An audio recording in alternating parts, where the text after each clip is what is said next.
great falling away will come first. The Antichrist will come second. Then the rapture will be third. First thing is the falling away. Ladies and gentlemen, if you want to know why all this rise of false pastors, false prophets, and fake believers everywhere, that's what is going on now. Is the prelude to the rise of the beast. Because when the beast come, people have to agree with him, especially Christians. He is not going to gain global power without their support. There has to be pastors, there has to be popes and bishops that must give him the backing. Without that, it's not going to happen. Preserve the knowledge of Christ. This is the time. Get to know him for yourself. And if you have not gone through discipleship and all that, this is the time. Days are coming, you'll be looking for church. You can't have this opportunity again. The way the church will exit is the way Israel exited Egypt. They were in Egypt when all the plagues, all those 10 plagues, even till the last one. But God protected them in the midst of it all.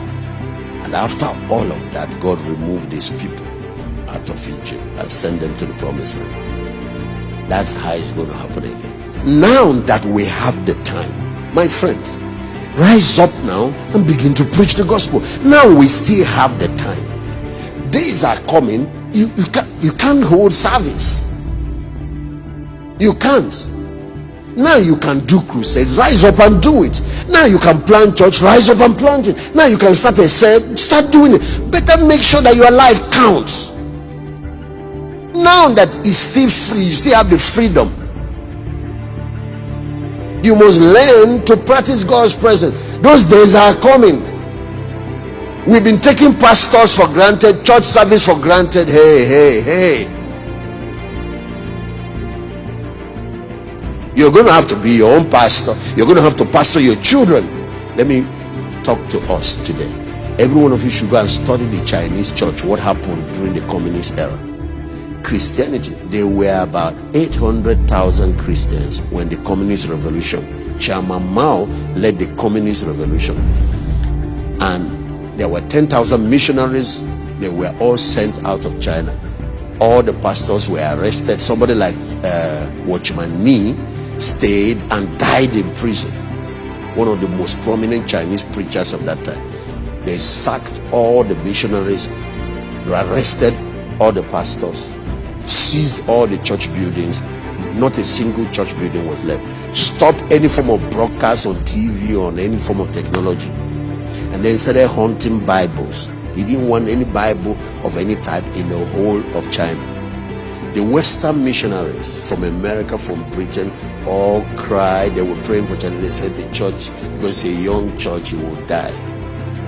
Who told you? Church does not die because of persecution. I said fire does not destroy gold, it only purifies it. When China finally opened up to the world again, after 30 years, you know what they found? That less than 1 million believers, 800,000, has grown to about 150 million. Now, go Google what I'm saying. The Christians, evangelical born-again Christians in China are more than all the people in the Communist Party. The Communist Party has about 90 million people. The church grew when it went underground. The church grew when they removed all the pastors. The church grew when they removed all the church building. The church grew when they stopped crusade. The church grew when they stopped preaching on TV. The church grew when they removed. Of course, what the missionaries now, the Western churches did, is to make sure they found a way to smuggle Bible, and they caught some of the smugglers. Now, watch. When communism fell, they found out that the church that was not up to 1,800,000 and something has grown to over 150 million. What happened? It was when believers discovered that we are all ministers, we are all priests. Every family becomes church, and that's when it grew. So if you're talking about great tribulation, the Chinese people have experienced it, the early church has experienced it, Christians are experiencing it in the Middle East. One of the fastest growing church now is happening in Iran. One of the strategies for the end time church going forward is to return back to discipleship and to return back to small groups. And all of you that are listening to me, start your own cell. That is the way forward. These large congregations and worship services, this thing has shaken it up now. This lockdown, something more serious is on the horizon.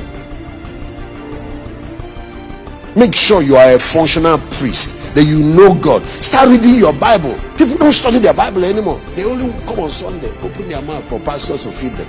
Now, when the pastor is saying something wrong, you can't tell.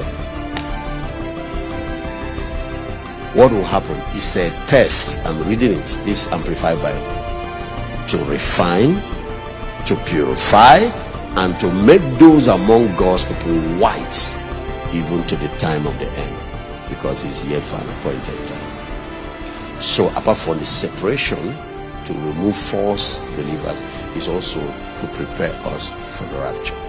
And that's why I tell, if you remain a lukewarm Christian, what will wake you up is coming. You better not wait for that. Now we have the time. Let's take advantage of it to reach the world for Christ, to reach our communities, to reach our cities, to make sure that our family members are in the ark before the flood starts, to make sure that we reach everybody. Now we have technology, the freedom to do everything. Let's utilize it. Now we have the chance. Let's live for God and live for Christ and be completely sold out to Him.